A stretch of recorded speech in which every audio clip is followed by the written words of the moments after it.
Amen. Beri tepuk tangan yang meriah untuk kemuliaan Raja kita. Silakan duduk kembali. Saya percaya bahwa semua kita adalah orang-orang yang sangat dicintai Tuhan. Katakan haleluya. So sekalian, Tuhan Yesus pernah menceritakan sebuah perumpamaan. Dan sore ini saya mau mengajak saudara untuk belajar. Karena perumpamaan ini dalam beberapa hari kemarin Tuhan ajar secara ajaib sekali. Lihat bersama saya dalam Lukas pasal 15. Lihat pada ayat yang ke-25 sampai ayat yang ke-32. Lukas pasal 15 ayat 25 sampai ayat yang ke-32. Perumpamaan tentang anak bungsu dan anak yang sulung. Mari kita lihat langsung saja tentang anak yang sulung. Ketika adiknya yang bungsu, yang hancur, yang murtad akhirnya kembali ke rumah bapak bertobat. Apa yang terjadi? Lukas 15 ayat 25 mulai. Tetapi anaknya yang sulung berada di ladang. Dan ketika si sulung pulang dan dekat ke rumah, ia mendengar bunyi seruling dan nyanyian tari-tarian.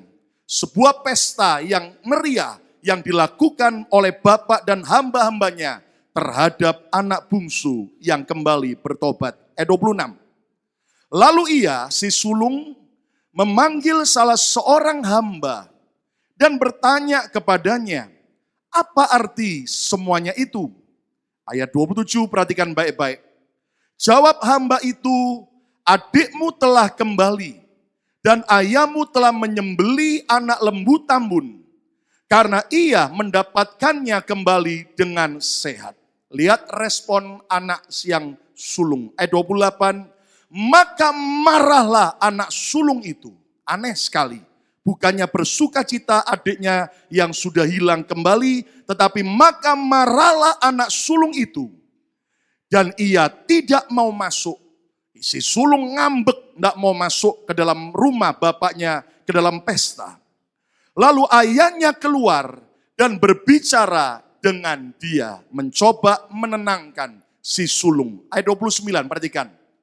Tetapi ia menjawab ayahnya, katanya, telah bertahun-tahun aku melayani Bapak.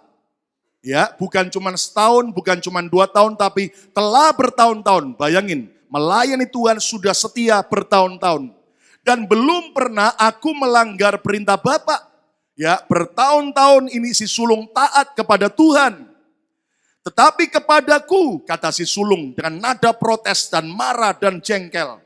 Tetapi kepadaku belum pernah Bapak memberikan seekor anak kambing. Ya, seekor anak kambing saja enggak pernah diberikan untuk bersuka cita dengan sahabat-sahabatku. Ayat 30 perhatikan. Tetapi baru saja datang anak Bapak si bungsu yang telah memboroskan harta kekayaan Bapak bersama-sama dengan pelacur-pelacur. Maka Bapak menyembelih anak lembu tambun untuk dia. Kata bersama saya, anak lembu tambun. 2, 3.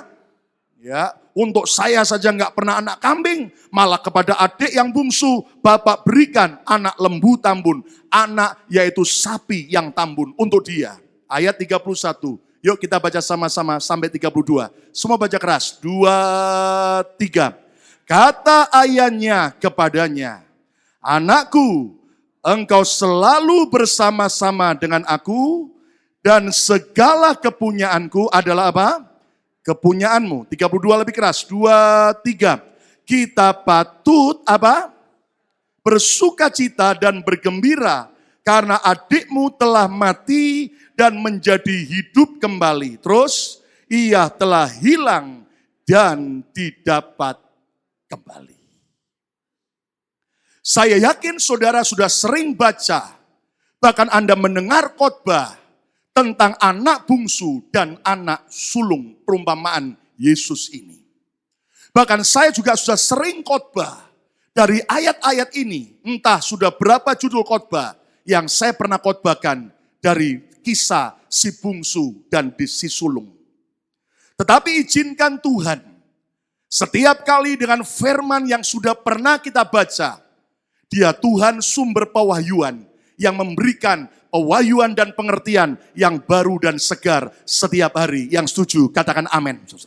Nah, saya mau tanya sama saudara, coba lihat ke depan. Menurut saudara nih ya, saya mau tanya. Yang harus bertobat ini anak yang sulung atau anak yang bungsu? Ayo, jawab saudara. Nggak usah takut salah, jawab saja. Yang harus bertobat anak yang bungsu atau anak yang sulung? Hah? Siapa yang bilang yang bertobat harus anak yang bungsu, angkat tangan. Enggak ada yang angkat tangan. Siapa yang berkata yang bertobat adalah yang sulung, angkat tangan. Oke, beberapa. Jawaban saya yang harus bertobat siapa? Kedua-duanya, saudara. Kata bersama saya, dua-duanya harus bertobat. Dua, tiga, kedua-duanya harus apa? Bertobat. Lihat saudara, saya mau tanya lagi. Perhatikan ya. Aneh kan? Adiknya si bungsu sudah hancur hidupnya. Sudah murtad. Lalu kemudian sudah benar-benar saudaraku, akhirnya bertobat. Malah respon si kakak, si sulung bukannya bersuka cita, malah dia marah dan dia kesel, dia ngambek. Ayo saya mau tanya sama saudara. Kira-kira, jawab saja ya, nggak usah takut salah ya, jawab aja, nggak apa-apa. Ya, nggak akan dihukum saudara ya. Nah kira-kira menurut saudara, apa penyebab anak sulung ini tidak bersuka cita saat adiknya kembali ke rumah, tetapi justru ia marah? Ayo penyebabnya apa? Iri hati. Oke betul, apalagi? Ayo ngomong, enggak usah malu. Yang berikutnya apa? Ada orang enggak ini? Halo.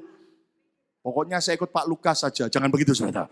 Saya mau tanya ayo, kira-kira apa penyebab si sulung ini kok sampai yaitu marah waktu adiknya bungsu kembali bertobat? Ayo, apalagi? Karena iri hati. Berikutnya apa lagi? Hah? Apa? Kenapa Bu? Sudah menghabiskan harta bapaknya, kok malah diterima lagi? Ya anak kurang diajar. Oke, ayo apalagi? Silakan tadi.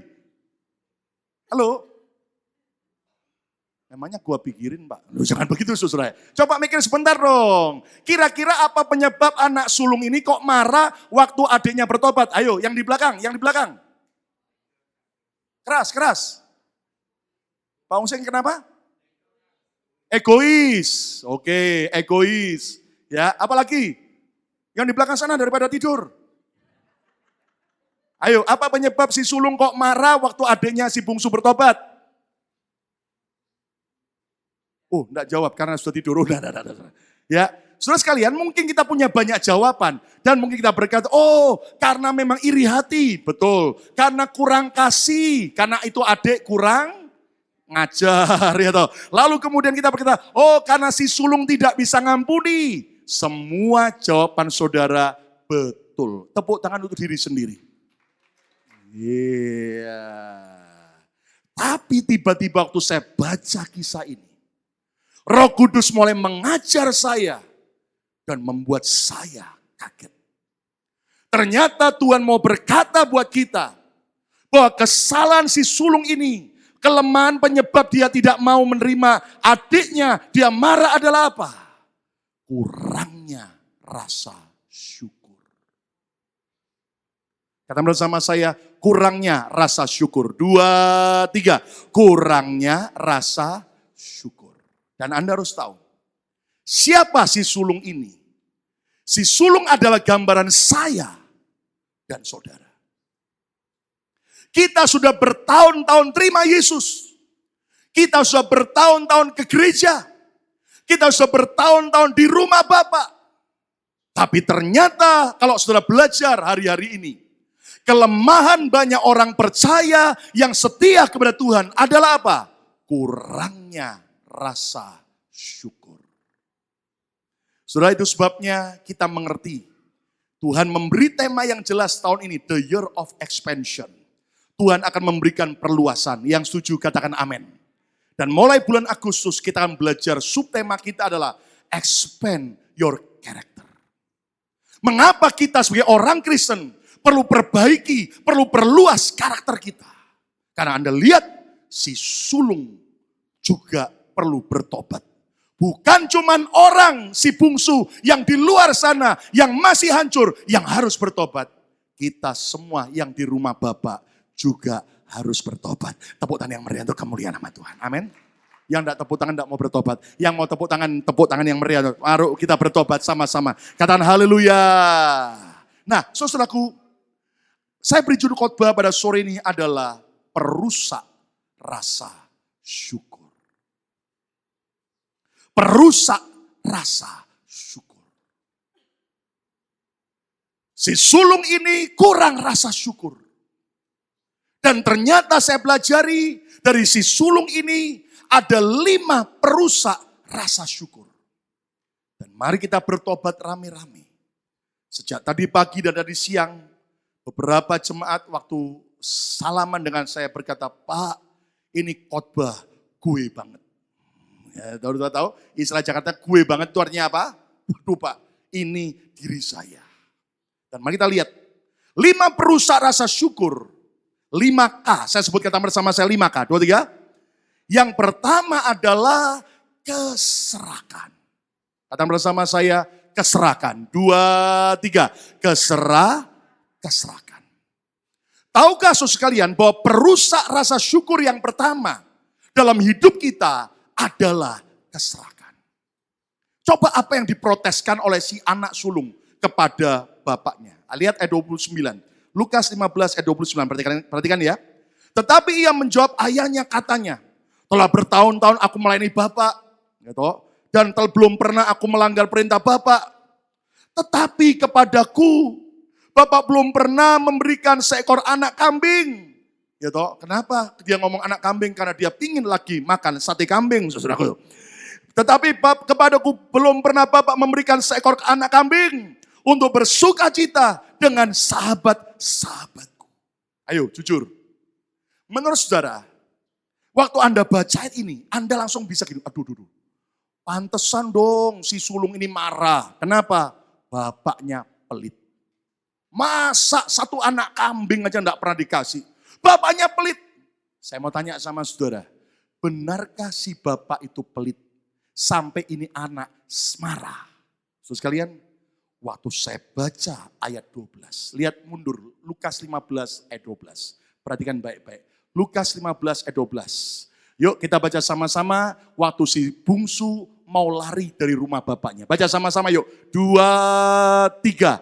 Kata yang bungsu kepada ayahnya, Bapak berikanlah kepadaku bagian harta milik kita yang menjadi hakku. Lihat kalimat terakhir. 2, 3. Lalu ayahnya membagi-bagikan harta kekayaan itu hanya buat si bungsu. Betul? Tidak. Membagikan harta kekayaan itu di mana? Baca keras. Di antara mereka. Saya mau tanya, berarti yang terima itu siapa? Bukan cuma si bungsu, tapi juga siapa? Si sulung. Juga terima harta. Bahkan Anda tahu pada hukum Israel, hukum Yahudi, anak sulung dapat tidak sama rata dengan adiknya. Tapi Anda tahu hukum Yahudi, hukum Israel, anak sulung dapat 2/3. Sementara adiknya hanya 1/3. Saya mau tanya sama saudara, bapaknya pelit atau tidak kepada si sulung? Halo? Tidak. Coba bayangin, kalau bapaknya punya 10 pabrik, lalu harus dibagi kepada anak sulung dan anak bungsu. Kira-kira si sulung yang dapat 2/3 dapat berapa pabrik? Minimal 6 atau 7 pabrik. Waduh, bayangin saudara. Ya toh? Si bungsu dapat berapa? 1/3-nya. Dapat berapa pabrik? 3 pabrik atau 4 pabrik. Ayo saya mau tanya sama saudara. Banyak yang mana? Ayo, si bungsu atau si sulung dapatnya? Banyak si sulung.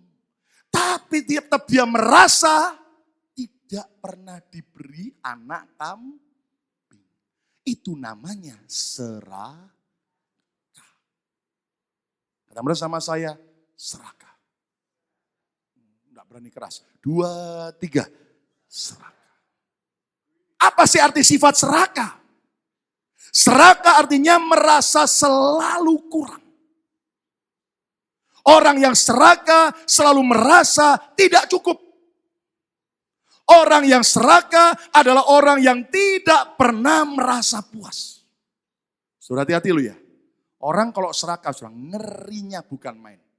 Berapapun Anda beri uang, Berapapun Anda beri, tetap dia akan merasa apa? Enggak cukup. Saudara sekalian, jujur.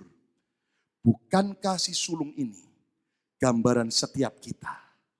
Kita kenapa kurang rasa syukur? Karena tanpa kita sadar, kita punya keserakahan, greedy. Paulus mengingatkan kita apa? Lihat di dalam Kolose 3 ayat yang kelima. Udah gak usah lihat orang lain, lihat diri sendiri. Yuk baca sama-sama Kolose 3 ayat yang kelima. Semua baca keras. 2, 3. Karena itu apa? Matikanlah dalam dirimu segala sesuatu yang apa? Dunia. Stop dulu. Ini Paulus ngomong kepada orang percaya yang sudah ke gereja atau kepada orang yang belum percaya Yesus. Halo? Bagi orang percaya, jemaat Kolose termasuk buat setiap kita. Katakan haleluya. Ayo ulangi lagi. Yuk baca sama-sama. 2, 3. Karena itu apa? Matikanlah dalam dirimu segala sesuatu yang duniawi. Yaitu apa? Yaitu percabulan, terus kenajisan, terus hawa nafsu, terus nafsu jahat, dan juga apa? Keserakahan. Lihat, yang sama dengan apa?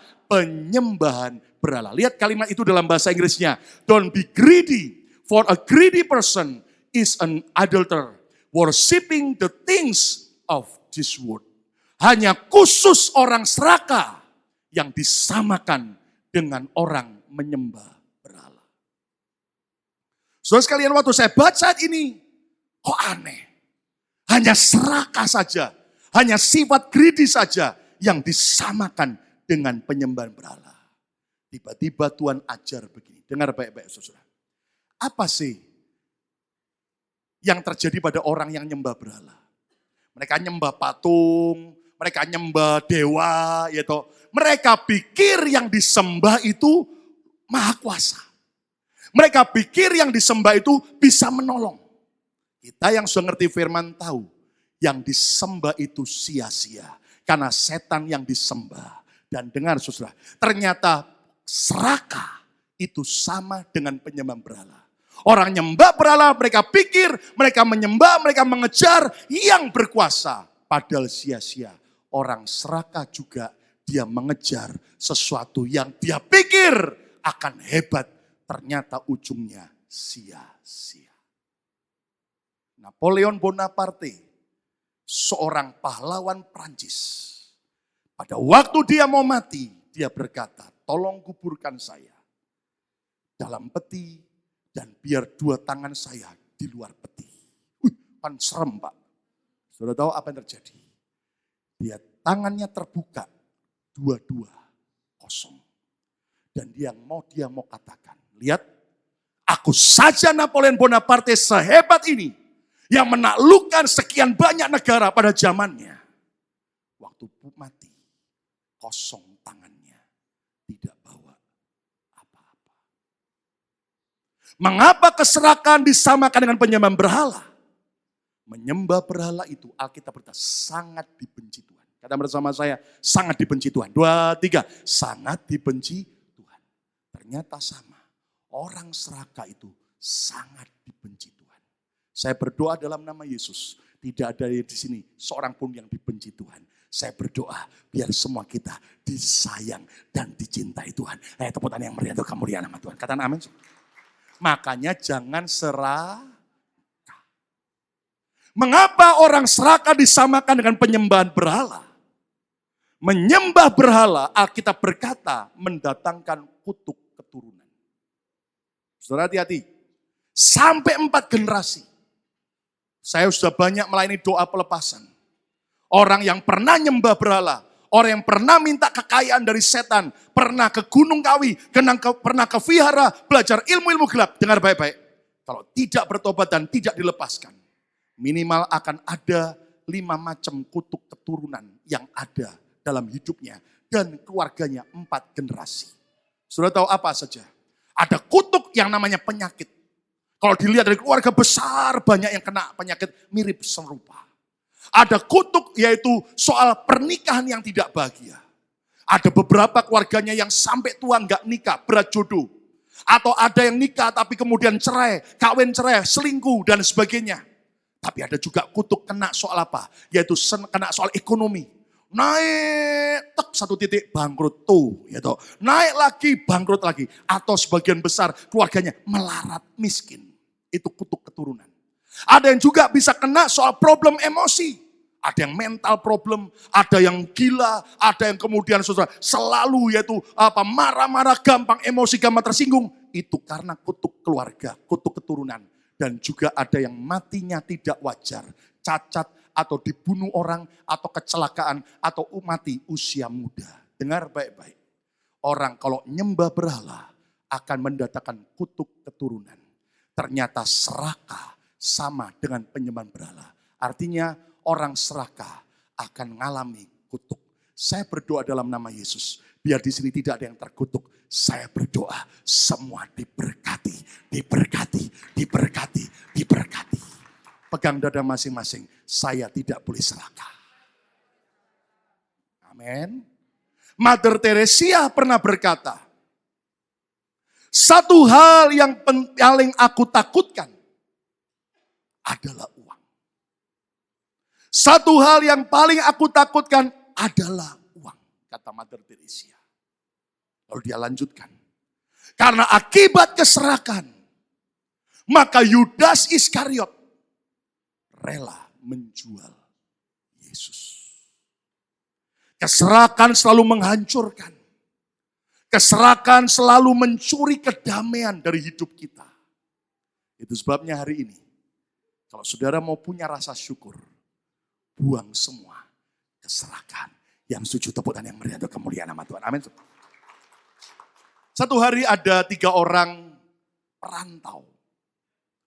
Lagi merantau di padang gurun yang tandus, yang kering. Dan mereka sudah mencoba mempersiapkan bekal minum, bekal makanan untuk sekitar 7 hari perjalanan menuju ke sebuah kota. Dan mereka jalan dengan bekal mereka. Sampai mendekati hari ke-7. Persediaan minuman sudah mulai menipis dan habis. Roti dan makanan mereka juga sudah mulai habis. Dan mereka sudah dekat kepada kota yang mereka tuju. Tapi hari itu mendadak, sore itu badai pasir datang kencang. Dan mereka saudaraku kaget. Dan mereka cari tempat berlindung. Mereka dapetin di sebuah gunung batu ada gua. Mereka sembunyi di sana. Sepanjang malam mereka berlindung di gua batu. Menunggu badai pasir itu berlalu. Keesokan paginya setelah cuaca cerah. Mereka siap-siap mau tinggalkan gua itu dan pergi ke kota. Mendadak tiba-tiba saudaraku. Seorang di antara mereka teriak, aku menemukan sesuatu, aku menemukan sesuatu. 2 yang lain kaget dan mereka masuk ke dalam gua lebih dalam. Mereka kaget, mereka menjumpai ada 2 kerangka manusia yang memegang sebuah kotak hitam. 2 kerangka manusia yang memegang sebuah kotak hitam. Lalu mereka bertiga pandang-pandangan. Apa yang membuat 2 orang ini mati?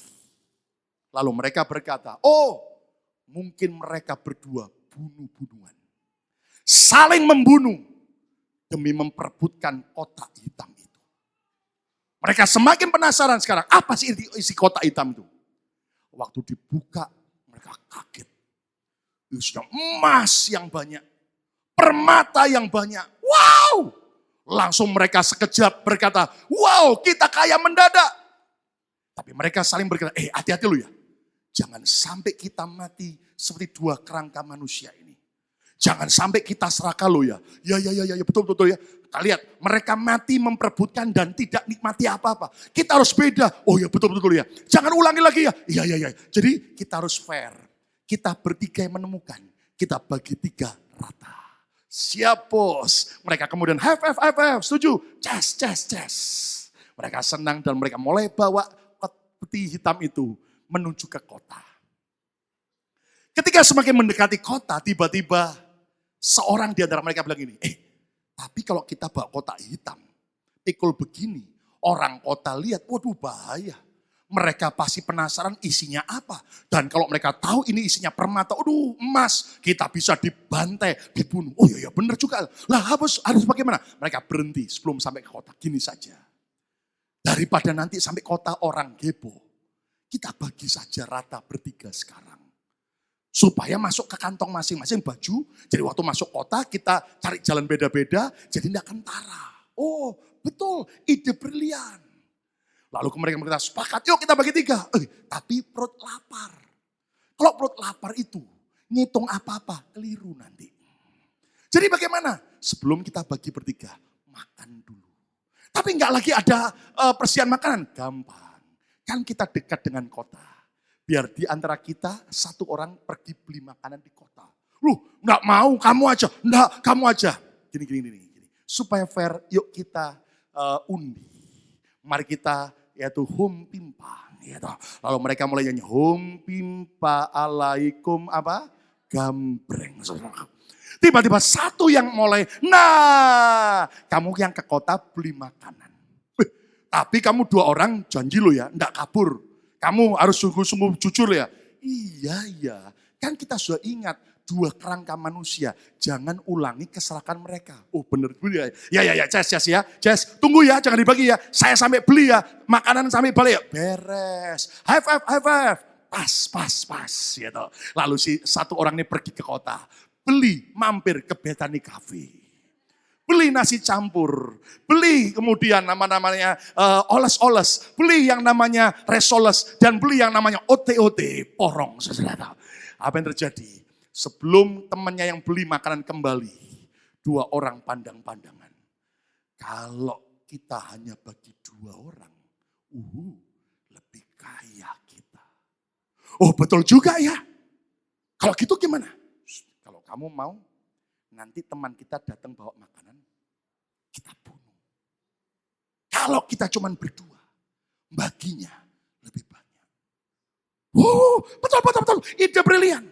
Dan betul, teman yang dari kota sambil bersiul, sambil nyanyi, gitu. Kuasamu terlebih besar. Gitu. Mereka dia bawa makanan, saudaraku. Sampai diberi kepada dua temannya. Langsung dua temannya gorok itu orang saat mati. Dan dikubur ke pasir.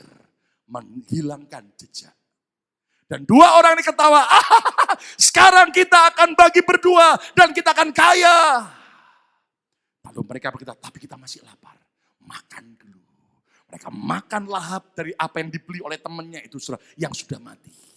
Begitu mereka makan, mari kita bagi harta ini. Dan begitu mereka mau buka kotak hitam itu. Dua-duanya mati kena racun, saudaraku. Rupanya yang beli makanan tadi juga berpikir dan dia kasih racun di makanannya. Akhirnya dua orang pegang peti dan mati. Dan kembali ulangi seperti dua kerangka yang ditemukan. Keserakahan adalah perusak rasa syukur. Pegang dada masing-masing. Jangan serakah. Pegang dada masing, jangan serakah. Tepuk tangan yang meriah untuk kemuliaan nama Tuhan. Katakan haleluya. Yang kedua, saudaraku, apa perusak rasa syukur? Yang kedua adalah kenapa orang lain lebih beruntung. Si sulung berpikir kenapa adikku yang bungsu lebih beruntung. Kalau nggak percaya lihat sekali lagi. Ayat 29-30. Lukas 15 ayat 29-30. Tetapi ia menjawab ayahnya katanya. Telah bertahun-tahun aku melayani Bapak. Dan belum pernah aku melanggar perintah Bapak. Aku tidak neko-neko. Aku tidak macam-macam setia loh. Ya toh, di BMC Philadelphia. Tetapi kepadaku belum pernah Bapak memberikan seekor anak kambing. Untuk bersuka cita dengan sahabat-sahabatku. Seekor anak kambing aja tidak pernah dikasih. Ayat 30 perhatikan. Tetapi baru saja datang anak Bapak yang telah memboroskan harta kekayaan Bapak bersama-sama dengan pelacur-pelacur. Lihat, maka Bapak menyembelih anak lembu tambun itu untuk dia. Anak sapi ditambah bukan cuma anak lembu, tapi ada tambun. Saudara tahu apa arti tambun? Lihatlah ke depan dan kau lihat pendeta yang tambun. Puas. Anda bisa bayangkan, tambun itu kayak apa? Dan Anda tahu, si sulung mulai berkata begini, kenapa orang lain lebih beruntung? Kenapa adikku lebih beruntung dapat seekor anak lembu tambun? Saudara sekalian, betapa sering kita sebagai orang Kristen selalu merasa orang lain lebih beruntung. Kenapa saya kok tidak seberuntung orang itu? Kenapa saya tidak seberuntung si dia? Coba seandainya suami saya seperti Pak Lukas yang ganteng itu. Oh, betapa beruntungnya Bu Shirley. Mungkin beberapa saudara kita, coba seandainya istri saya seperti Bu Shirley. Betapa beruntungnya. Saudara, maaf saudaraku. Mari enggak usah lihat orang lain. Mari kita belajar, saudara dan saya enggak perlu bandingkan dirimu dengan orang lain. Orang yang bahagia adalah orang yang berhenti membandingkan dirinya dengan orang lain. Tapi dia bisa bersyukur atas setiap anugerah Tuhan. Tepuk tangan yang meriah untuk kemuliaan nama Tuhan. Katakan amin. Katakan bersama saya yang beruntung. 2, 3. Gitu. Nah, sebelum saya lanjutkan, mari kita saksikan sebuah klip berikut ini. Menggambarkan gue banget. Silakan saksikan klip ini. Seorang yang naik mobil sport Ferrari. Dia lihat orang lain naik helikopter. काश मैं एक हेलीकॉप्टर खरीद सकता. Seandainya saya bisa beli helikopter. Mobil Honda. Lihat mobil Ferrari tadi. कितनी प्यारी sports car है. काश ये गाड़ी मैं अफोर्ड कर सकता. Coba seandainya aku bisa beli mobil sport. Man, I wish I had a car too. Coba kalau aku bisa beli mobil bukan naik sepeda lagi.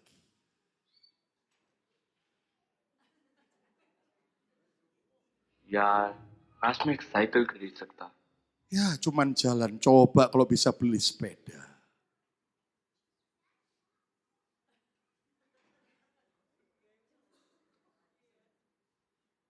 काश मेरे पैर सलामत होते और मैं चल सकता. Coba kalau aku bisa jalan seperti dia. Belajar bersyukur dengan semua yang ada pada kita. Tepuk tangan yang meriah untuk kemuliaan Raja kita. Jangan selalu merasa orang lain lebih beruntung. Kita lebih beruntung karena kita punya Yesus. Tepuk tangan yang meriah untuk kemuliaan Tuhan. Amin. Lihat sampai Alkitab memperingatkan Keluaran 20 ayat 17. Perhatikan Keluaran 20 ayat 17. 10 perintah Allah bagian yang terakhir. Yuk baca sama-sama Keluaran 20 ayat 17. 2, 3. Jangan mengingini rumah sesamamu. Terus jangan mengingini istrinya. Atau hambanya laki-laki atau hambanya apa? Perempuan. Atau lembunya atau keledainya. Atau mengingini apapun yang dipunyai sesamamu. Jangan selalu iri. Jangan selalu merasa orang lain lebih beruntung. Percayalah, saudaraku, setiap kita adalah orang-orang yang beruntung di dalam Yesus. Tepuk tangan yang meriah untuk kemuliaan nama Tuhan. Kebahagiaan akan kita miliki sejak kita stop, sejak kita berhenti membandingkan diri kita dengan orang lain. Coba ya. Kenapa? Hidung saya kok gak semancung kayak taji itu. Sudah, gak usah membandingkan hidung saudara dengan orang lain. Saudara harus tahu, hidung mancung itu ada kekurangannya. Tahu apa? Boros oksigen. Belajar bersyukur. Yang setuju tepuk tangan yang meriah untuk kemuliaan nama Tuhan. Katakan amin. Perusak rasa syukur. Yang pertama tadi K, yang pertama apa? Keserakahan. K yang kedua apa? Kenapa orang lain lebih beruntung? K yang ketiga. Perusak rasa syukur yang ketiga adalah kurang menghargai apa yang ada. Kurang menghargai apa yang ada. Lihat sampai bapaknya bilang apa kepada si sulung. Ayat 31, Lukas 15, 31. Kata ayahnya kepadanya, anakku, ya kan? Engkau selalu bersama-sama dengan aku. Aku ini bapakmu yang baik. Engkau selalu bersama-sama aku. Dan segala kepunyaanku adalah kepunyaanmu. Hei, Masa aku bapakmu yang bersama dengan engkau, aku segala-galanya. Kamu tidak menghargai, kamu masih merasa tidak cukup, kamu gak pernah dapat seekor anak kambing. Sekalian, betapa banyak kita kurang menghargai apa yang ada dalam hidup kita. Dengar baik-baik. Hargailah apapun yang ada hari ini di sekitar kita. Sebelum akhirnya kita menyesal setelah kehilangan apa yang ada. Itu sebabnya Paulus mengajar kita.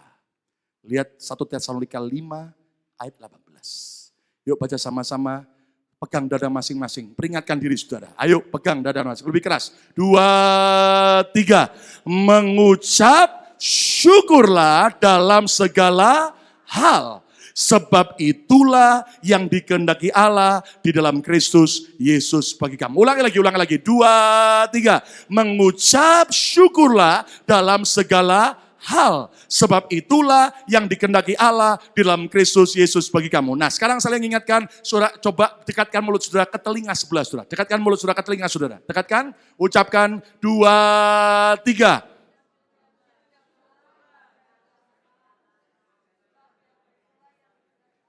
Katakan haleluya. Tepuk tangan yang meriah untuk kemuliaan Raja kita. Seringkali kurang menghargai apa yang ada. Tidak bisa bersyukur. Itu yang merusak rasa syukur dalam hidup kita. Saudara-saudara lihat ya. Betapa banyak orang itu tidak bisa mensyukuri. Tidak bisa menghargai apa yang ada sekarang. Kenapa? Selalu yang dia lihat apa yang belum dia punya. Selalu yang dia lihat apa yang belum dia miliki. Dan tidak pernah bisa mensyukuri apa yang sudah dia miliki. Kalau nggak percaya lihat. Dulu pingin pelayanan. Pingin pelayanan di gereja. Sudah pelayanan, malas pelayanan, ngomel pelayanan. Dulu belum kawin. Pingin kawin. Sampai semua hamba Tuhan tamu diajak konseling, diminta doa, tumpang tangan dan tumpang kaki. Sudah kawin. Kenapa kawin?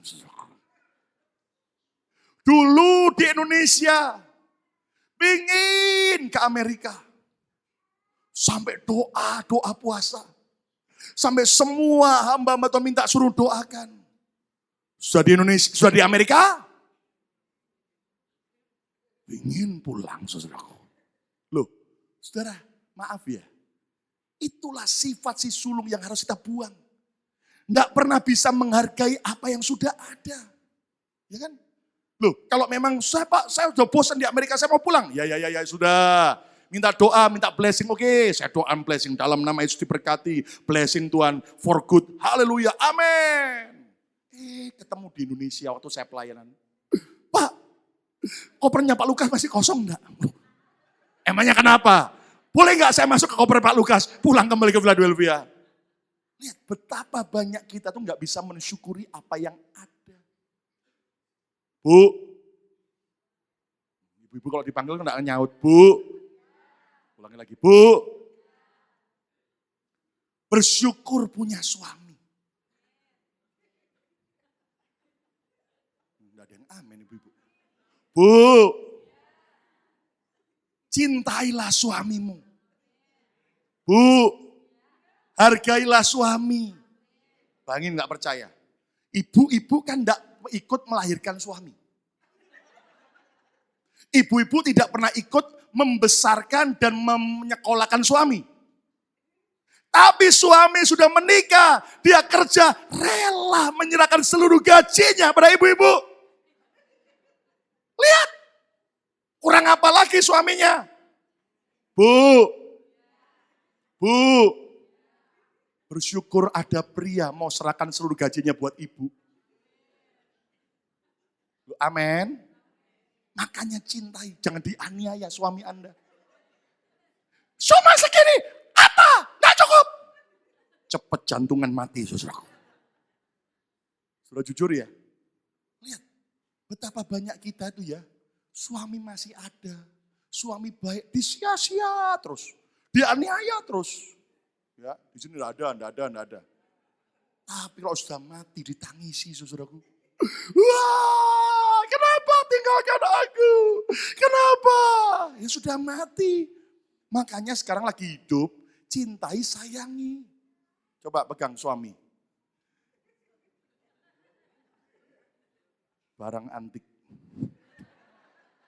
I love you.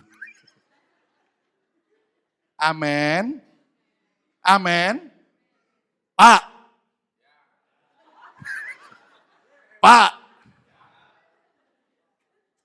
Biar istri jambulnya tinggi ke atas. Pak.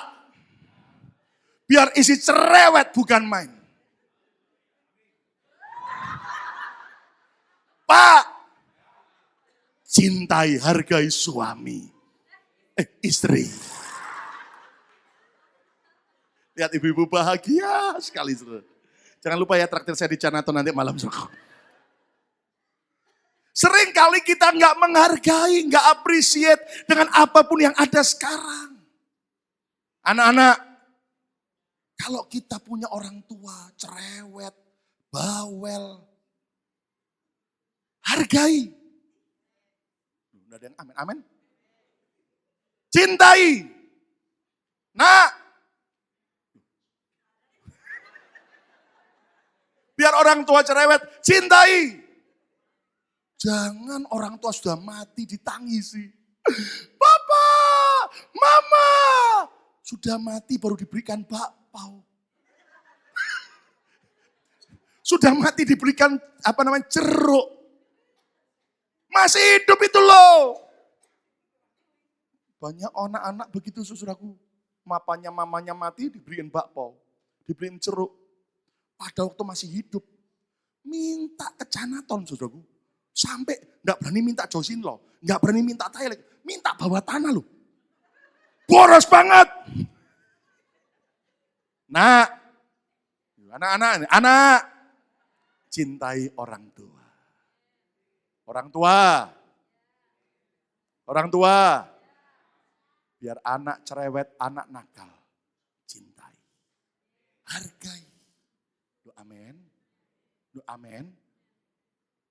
Saudara kerja, bersyukur enggak dengan kerjaan saudara? Apanya bersyukur Pak? Little me but my salary no up. I want exit. Saudara, mari belajar bersyukur. Saudara bersyukur enggak? Punya gereja seperti ini. Saudara bersyukur enggak? Punya gembala sebaik dan seganteng ini. Lihat banyak orang tuh yang dilihat kekurangannya terus. Tidak pernah mensyukuri. Selalu yang dilihat kekurangannya pendeta. Selalu yang dicari kekurangannya Pak Lukas. Ya memang sih saya punya kekurangan. Ya, rambut saya berkurang.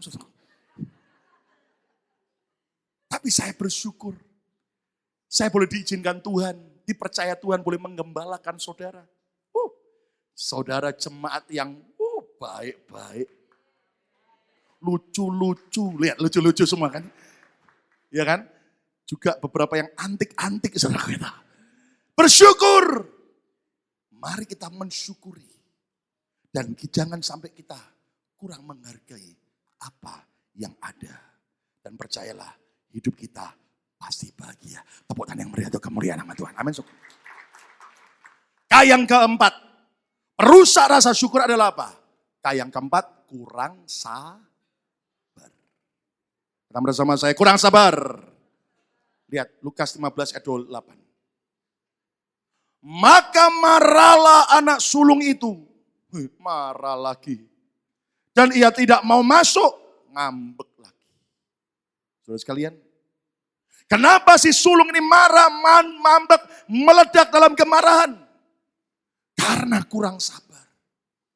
Dia udah lihat kekurangan, kebobrokan adiknya, kelicikan adiknya, kejahatan adiknya. Dan dia kurang sabar. Tidak bisa menerima kekurangan adiknya. Saya mau tanya pada setiap saudara. Orang tua, kalau Anda punya anak bayi buang kotoran. Yang dibuang pampers dan kotorannya atau bayinya yang dibuang sekali. Halo? Bu, Bu, kalau ibu-ibu tahu kekurangan suami, yang dibuang siapa? Suaminya saya buang Pak, return saja Pak, jangan saudaraku. Pak, Pak, kalau bapak-bapak tahu kekurangan istri, yang dibuang apanya? Istrinya lagi saudaraku. Saudara, mari kita belajar. Si sulung ini kurang sabar. Kemarahan tidak menyelesaikan apapun. Kemarahan tidak membangun apapun. Tetapi justru kemarahan akan menghancurkan banyak hal. Berbicaralah saat Anda marah. Maka percayalah perkataan Anda waktu Anda marah adalah perkataan yang akan paling Anda sesali seumur hidup. Yakobus 1 ayat 19. Yuk kita baca sama-sama. Yakobus 1 ayat 19. Yuk baca sama-sama. 2, 3. Hai saudara-saudara yang kukasihi, apa? Ingatlah hal ini. Ini enggak boleh pernah dilupakan. Apa itu? Setiap orang hendaklah cepat untuk apa? Mendengar. Tetapi lambat untuk apa? Berkata-kata. Dan juga lihat yang terakhir, lambat untuk marah. Pegang dada masing-masing. Lambat untuk marah. Katakan haleluya. Jangan cepat marah. Dikit-dikit tua. Kayak ibarat sumbu pendek. Ya. Tanya kanan kiri. Model gini sumbu pendek atau sumbu panjang? Dikit-dikit langsung meledak. Mari kita belajar untuk sabar. Lambat untuk marah. Saudara sekalian, semua kita ayo belajar. Karakter yang suka marah, karakter yang kurang sabar, izinkan dibongkar oleh Roh Kudus.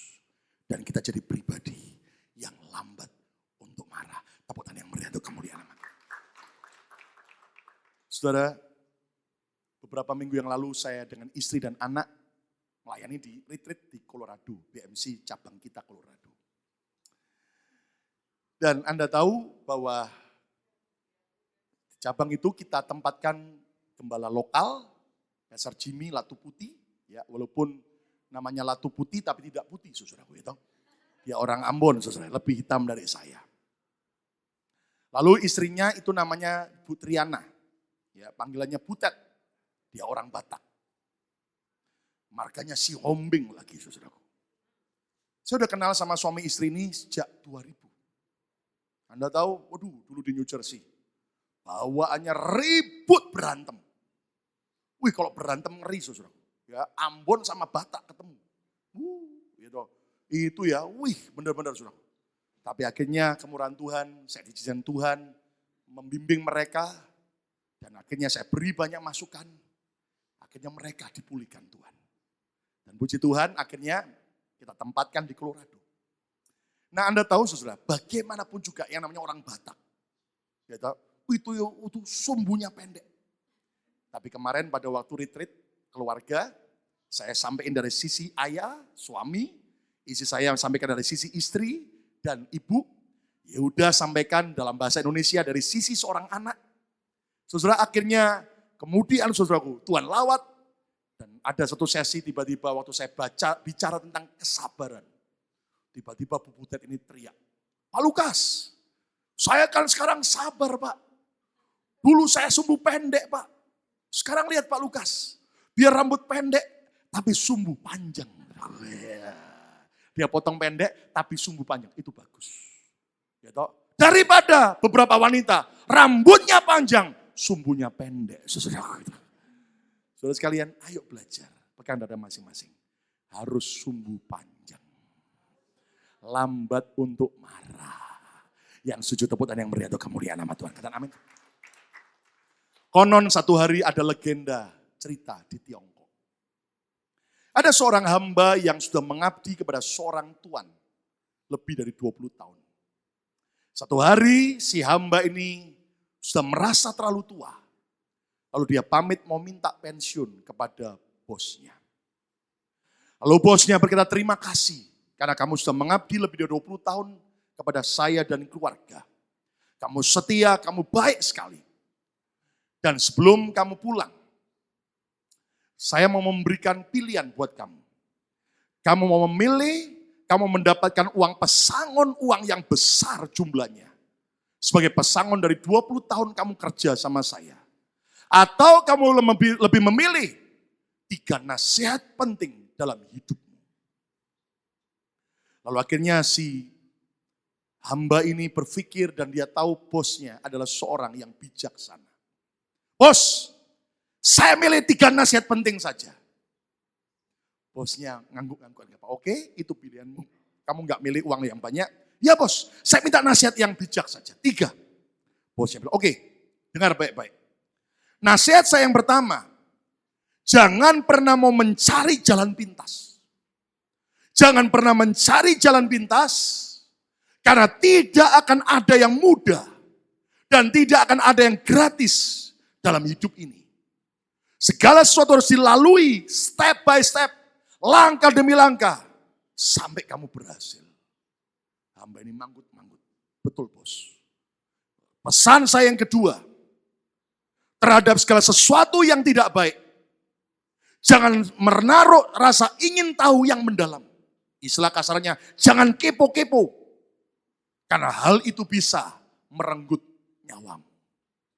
Hamba ini manggut-manggut, baik bos. Pesan yang ketiga, jangan pernah melakukan keputusan atau tindakan apapun saat engkau sedang emosi, sedang marah. Karena hal itu akan membuat kamu menyesal seumur hidup. 3 nasihat bijak dari si bos itu. Dia dengar oleh hamba. Baik bos. Lalu bosnya berkata, sebelum kamu pulang, saya berikan ini sedikit uang. Dan beberapa roti untuk bekal kamu di jalan. Menuju kampung tempat tinggalmu. Ingat ada beberapa roti, tapi roti yang paling gede. Jangan kamu makan di jalan. Tapi kamu makan bersama keluargamu. Baik bos, terima kasih. Maka hamba itu pergi. Dan Anda tahu, kampungnya yang jauh dari kota, rumah bosnya. Waktu dia mulai jalan sekian saat, dia tiba di sebuah kampung. Dan dia bingung karena sudah 20 tahun mengabdi dan tidak pernah pulang. Mana jalan menuju rumahnya? Lalu dia tanya kepada penduduk di kampung tersebut. Mana jalan tercepat? Jalan untuk mencapai kepada kampung tempat tinggal saya. Seorang berkata, oh jalan yang sempit itu adalah jalan yang tercepat. Ada orang lain berkata, oh ini jalan yang lebar adalah jalan yang teraman walaupun agak jauh. Karena kangen kepada keluarganya, maka si hamba ini memilih jalan kecil untuk cepat nyampe ke rumahnya. Begitu beberapa langkah dia masuk, mendadak dia kaget.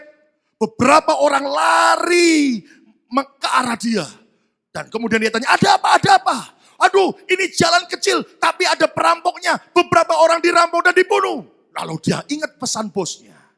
Jangan pernah cari jalan pintas. Dia langsung tinggalkan jalan kecil. Dan dia lalui jalan yang besar. Tapi aman, walaupun lebih jauh. Sampai satu saat sore, menjelang malam. Di tengah jalan itu dia lihat ada perkampungan. Maka dia cari tempat penginapan. Malam itu ketika dia mau tidur, dia dengar dari dalam kamarnya rintihan, tangisan, teriakan seorang wanita. Wah! Dan Anda tahu, timbul rasa ingin tahu si pria itu. Ada apa dengan wanita itu? Tapi begitu dia mau keluar dari penginapan, dia ingat pesan kedua dari bosnya. Jangan kipu-kipu. Supaya kamu tidak kena yang namanya merenggut nyawamu. Jadi dia mengurungkan niatnya. Dia tetap di kamar dan dia makan roti-roti yang kecil. Dan dia tidur. Keesokan paginya waktu dia bangun. Waktu dia keluar dari penginapan. Semua penduduk kaget. Loh, kamu masih hidup? Kamu masih hidup? Loh, ada apa? Semalam ada wanita gila. Semalam ada wanita yang benar-benar gila. Loh, kenapa? Dia mencoba memancing semua penghuni losmen ini untuk keluar. Dan kemudian mereka semua dibunuh. Lihat itu bangkai-bangkainya. Tapi kamu karena selamatkan. Dia kaget dan dia berkata, untung aku ingat dan lakukan perintah bosku. Dia terus jalan lagi menuju kampungnya. Dan sampai di kampungnya, sampai di rumahnya, dia tiba malam hari. Maka dia tidak mau memberitahu istrinya, dia mau beri surprise. Malam-malam itu dia masuk ke kamarnya istrinya. Waktu dia masuk kaget, istrinya tidur dengan pria lain. Wow, dia emosi. Hah? 20 tahun aku mengabdi, cari duit, ternyata isiku selingkuh, tidur dengan pria lain. Ini bapak langsung, saudara, ambil parang mau dibunuh, mau dipotong. Tapi tiba-tiba dia ingat pesan bosnya yang ketiga. Jangan melakukan tindakan atau keputusan apapun saat engkau sedang emosi. Karena hal itu akan membuatmu menyesal seumur hidup. Dia ingat pesan itu. Dia urungkan dan dia taruh parang itu. Dia keluar dari rumah dan dia tidur di luar rumah. Keesokan paginya, tiba-tiba istrinya bangun. Dan waktu istrinya lihat suaminya pulang, langsung istri ini memanggil pria yang tidur dengan dia. Xiao Xiang, papa pulang. Kaget si pria ini. Hah, siapa pria itu? Istrinya berkata, Pak, waktu kamu pergi merantau, saat itu saya hamil muda. Dan Xiao Xiang ini adalah anak kandungmu. Langsung dia kaget dan dia peluk Xiao Xiang. Dia nangis. Dia berkata, untung saya padam, saya tunda dan tidak potong anak kandungku sendiri. Tepuk tangan yang meriah untuk kemuliaan nama Tuhan. Kata bersama saya harus belajar sabar. 2, 3, saya harus belajar sabar. K yang kelima, rusak rasa syukur adalah apa? Kurang mempercayai pengaturan Tuhan. Kurang mempercayai pengaturan Tuhan. Lihat bagaimana si bapak mengatur pesta demikian indah bagi si bungsu. Dan lihat apa kata-kata si bapak. Kita patut bersuka cita. Kita patut bergembira.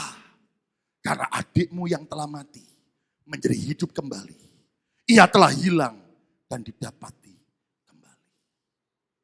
Betapa banyak kita spesies sulung. Kita tidak pernah mempercayai pengaturan Tuhan dalam hidup kita. Kita selalu meragukan akan rencana Tuhan dalam hidup kita. Saudara sekalian, berapa banyak orang spesies sulung. Emang bapak itu ngelakuin apa sih? Anak sudah mursa kayak begitu, kok dibuatkan pesta? Emangnya ngapain sih? Saudara harus tahu, semua apa yang bapak lakukan, itu tidak pernah salah. Itulah yang terbaik. Tepuk tangan yang meriah untuk kemuliaan nama Tuhan. Ayat yang terakhir sambil berdiri, yuk sambil berdiri bersama-sama. Yusuf satu hari di depan kakak-kakaknya, dia bilang apa? Yuk sambil berdiri, pemain musik silakan. Kejadian 50 ayat yang ke-20. Ayat yang terakhir, yuk baca sama-sama. Kejadian 50 ayat yang ke-20. Baca sama-sama, 2, 3. Memang kamu telah mereka-rekakan yang jahat terhadap aku. Lihat kalimat berikutnya, baca sama-sama. Tetapi Allah telah mereka-rekakannya, merencanakannya untuk apa? Kebaikan. Ulangi lagi, kata bersama saya, Tuhan merencanakan untuk kebaikan. 2, 3. Tuhan telah merencanakan untuk apa? Kebaikan. Terus, dengan maksud melakukan seperti yang terjadi sekarang ini, yakni memelihara hidup suatu bangsa yang besar. Lihat kemari, saudaraku. Yusuf punya kematangan. Yusuf punya kedalaman dengan Tuhan. Yusuf punya kedewasaan. Dan dia berkata, kakak-kakak, biar kamu jahat kayak gitu. Tapi Tuhan membalikkan. Karena Tuhanku justru mendatangkan rencana yang terbaik. Tepuk tangan yang meriah untuk kemuliaan nama. Jangan pernah engkau meragukan pengaturan Tuhan dalam hidup saudara. Mungkin beberapa saudara berkata, kenapa hidupku kayak begini? Stop. Tapi mari kita belajar bersyukur. Tuhan atur hidup kita secara excellent.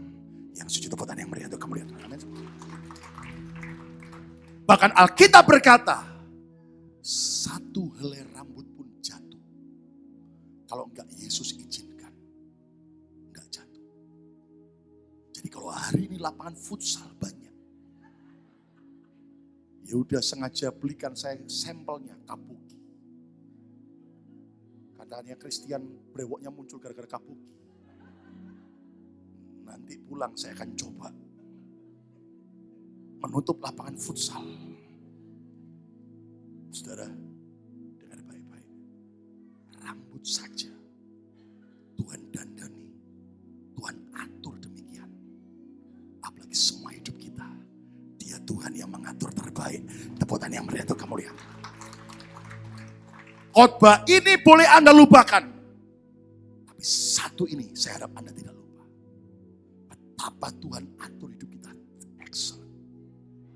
Coba pegang rambut di atas kepala. Semua pegang. Baik yang masih lengkap maupun tidak lengkap. Pegang. Kata bersama saya, Tuhan ciptakan rambut di atas kepala. Sekarang pegang alis saudara. Ya, kecuali yang wanita yang sudah punya alis lagi. Pegang alisnya, rambut alisnya katakan, Tuhan ciptakan alis, rambut alisku ini. 2, 3. Tuhan ciptakan rambut alisku ini. Saudara tahu? Coba sekarang renungkan. Anda boleh lupa yang lain. Satu jangan lupa. Ingatkan bahwa dirimu, bahwa Tuhan atur hidup kita luar biasa. Bayangin. Waktu Anda lahir bayi, rambut di atas kepala sama alis sama-sama keluar gak? Halo? Sama-sama keluar gak? Sama. Tapi heran ya, rambut di atas kepala setiap minggu, setiap bulan tambah panjang. Minimal berapa senti? Hanya beda rambut di atas kepala sama alis, hanya beda 5 senti. Rambut alis sejak dulu gak pernah tumbuh panjang. Padahal cuma 5 senti. Coba kalau Tuhan tidak desain ajaib. Dia kebalik. Rambut di atas kepala tidak pernah tumbuh. Alis yang tumbuh tiap minggu. Maka tidak ada tukang potong rambut kepala. Yang ada tukang potong rambut alis. Dan bisa-bisa sore ini sebelum surat dengar khotbah. Sebentar Pak Lukas.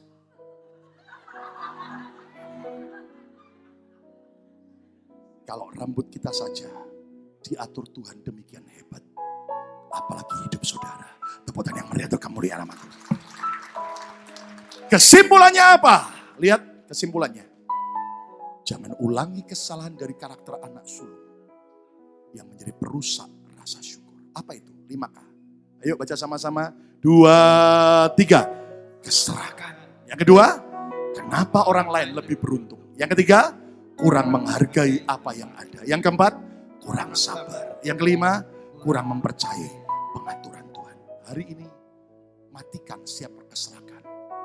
Jangan pernah berkata aku gak cukup, aku gak puas. Hidup ini belajar cukup dalam segala keadaan. Tepukan yang meriah untuk kemuliaan Tuhan. Amin. Yang kedua, belajar untuk tidak bandingkan hidupmu dengan orang lain. Syukuri, aku orang paling beruntung. Yang ketiga, hargai apapun yang ada. Bu, pegang jari suami. Papa, terima kasih kalau gaji tiap bulan dikasih sama saya. Tapi Pak, jangan disimpan sebagian di kaos kaki lagi Pak. Kok tahu Pak? Ya. Saudara, kemarin Sabtu ada om dan tante saya dari Toronto dan juga sepupu saya. Tadi pagi kebaktian bersama kita tapi dia nginep di rumah. Saudara, tapi hari ini sore ini istirahat. Saudara, dan juga ada om dan tante saya dari New Jersey. Kemarin kami makan dengan istri saya sekarang Bu Sherry lagi khotbah di New York, cabang kita BMC. Nah mumpung tidak ada istri saya.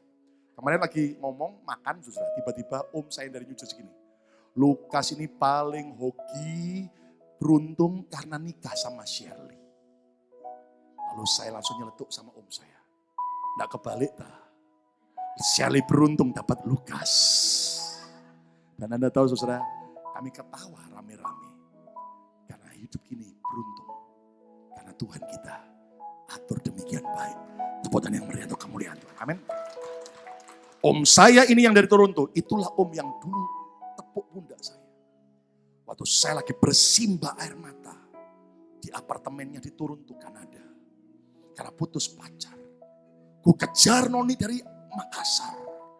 Dengan bawa bunga segepok dari Amerika. Membawa beberapa cincin dan kalung perhiasan untuk diberikan. Karena ada jemaat Makassar yang memberi. Tapi ternyata putus pacar. Di tengah-tengah linangan air mata om saya tepuk. Sudahlah ponaanku. Asal kamu lebih ganteng dikit aja dari monyet. Kamu pasti dapat jodoh. Mau marah juga bagaimana? Saya bilang sama om saya. Iya, kalau ponaknya monyet, omnya gorila. Saudaraku. Tapi kami bersyukur hari ini kami bukan gorila dan monyet saudaraku. Tuhan yang baik. Tepuk tangan yang meriah untuk kemuliaan Tuhan. Amin. Saudara.